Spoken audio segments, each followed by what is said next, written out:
कि हिंदुस्तान से ब्रिटिश सरकार को हटाकर उसकी जगह लोगों द्वारा, लोगों के लिए, लोगों की सरकार कायम की जाए। पिछड़ी जातियों ने ब्रिटिशों का इस उम्मीद से स्वागत किया था कि वो उन्हें कट्टर सवर्णों के दमन और अत्याचार से मुक्ति दिलाएंगे।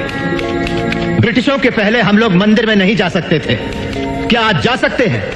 ब्रिटिशों के पहले अछूत पुलिस और सेना दल में भर्ती नहीं हो सकते थे, क्या वो अवसर अब है हमारे लिए? हमारे सारे घाव आज भी खुले हुए हैं और टीस दे रहे हैं। हालांकि ब्रिटिश शासन के 150 साल बीत चुके हैं। हिंदू उन पर हक जमाते हैं उनको उनके अधिकारों से वंचित करने के लिए, और मुसलमान उनके अलग अस्तित्व को इसलिए मान्यता नहीं देते क्योंकि उनको डर है शायद कि एक प्रतिद्वंद्वी को शामिल करने से उनके अधिकार कम हो जाएंगे। सरकार द्वारा दबाए, हिंदुओं द्वारा सताए और मुसलमानों द्वारा उपेक्षित हमारा पीड़ित वर्ग बिल्कुल ऐसी निस्सहाय एवं दयनीय स्थिति में है जिसकी इस दुनिया में और कोई मिसाल नहीं। इसलिए हमारा मानना है कि पिछड़ी जातियों की समस्याएं तब तक नहीं सुलझ सकती जब तक कि राजनीतिक सत्ता उनके हाथों में नहीं आती। आज देश का जो तेवर है उसमें ऐसा कोई भी संविधान कारगर नहीं होगा जो देश की आबादी के बड़े हिस्से को मंजूर ना हो। वो वक्त जब फैसला ब्रिटिश करते थे और हिंदुस्तान मंजूर करता था बीत चुका है, कभी न लौटने की।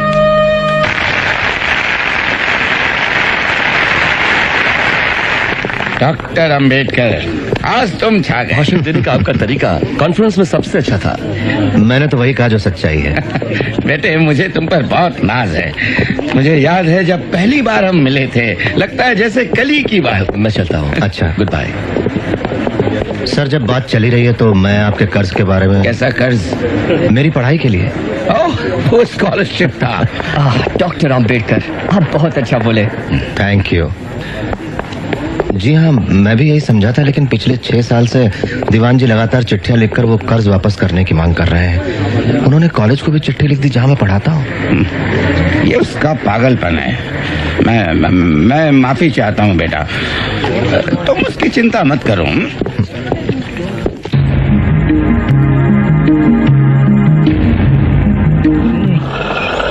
कहाँ तक सीखा चरखा चलाना मेरा बहन?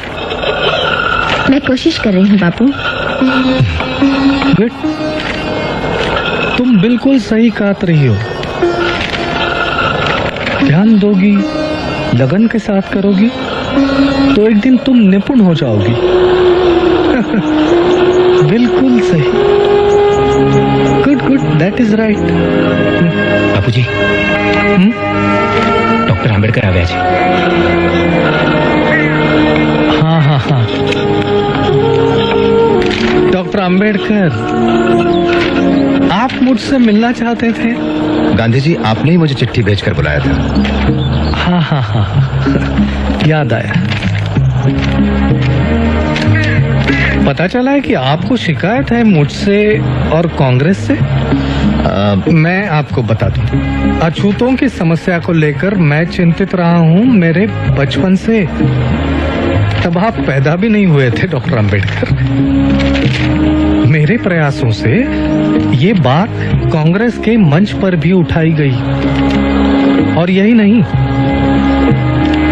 हमने 20 लाख रुपए भी दिए हैं अछूतों के जीवन सुधार के लिए।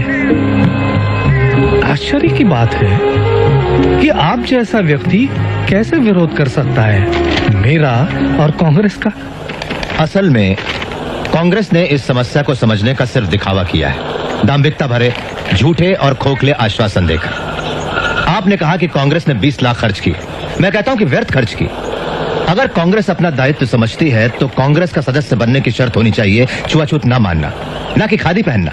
आप कहते हैं कि ब्रिटिशों के मन में हमारे लिए कोई बदलाव नहीं आया। मैं ये पूछता हूं कि हिंदुओं के मन में भी कहां बदलाव आया है हमारे लिए? जब तक वो अड़ियल बने रहेंगे तब तक हम विश्वास नहीं करेंगे हिंदुओं पर, कांग्रेस पर या किसी महात्मा पर। इतिहास साक्षी है कि महात्मा हवा के झोंके जैसे होते हैं जो धूल तो उड़ाते हैं लेकिन ठोस कुछ नहीं करते।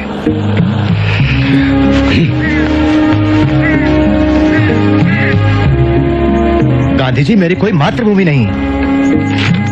लेकिन ये सारा देश आपकी मातृभूमि है डॉक्टर अंबेडकर। और जहाँ तक राउंड टेबल कॉन्फ्रेंस के बारे में मैंने पढ़ा, उससे ये साबित होता है कि आप एक सच्चे और निष्ठावान देशभक्त हो। इसे मैं अपनी मातृभूमि कैसे कह सकता हूँ जहाँ कुत्ते बिल्लियों जैसा सलूक होता है हमारे साथ। हम लोगों के साथ जो बर्ताव होता है वो इतना असहनीय है कि अगर हम कभी निष्ठावान न रह पाए तो दोष इस मिट्टी का होगा, न कि हमारा।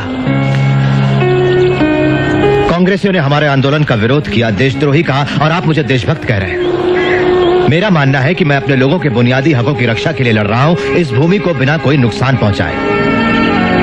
आप मुझे देशद्रोही कहें या देशभक्त, मुझे इसकी कतई परवाह नहीं। तो आपकी हमसे क्या अपेक्षा है डॉक्टर? आपने मुसलमानों और सिखों को राजनीतिक अधिकार देने की बात मान ली, जो कि राजनीतिक और आर्थिक रूप से अछूतों से ज्यादा आत्मनिर्भर है। गोलमेज परिषद ने अछूतों के लिए इसी तरह के राजनीतिक अधिकारों की सिफारिश की है। आपका क्या विचार है? मैं राजनीतिक आधार पर हिंदुओं और अछूतों में बंटवारे के खिलाफ हूँ। ये सरासर आत्मघाती निर्णय होगा। आपके स्पष्ट मत के लिए आभारी हूँ। हमें पता चल गया कि इस संघर्ष में हम लोग कहाँ खड़े हैं। अब मैं इजाजत चाहूंगा गांधी जी।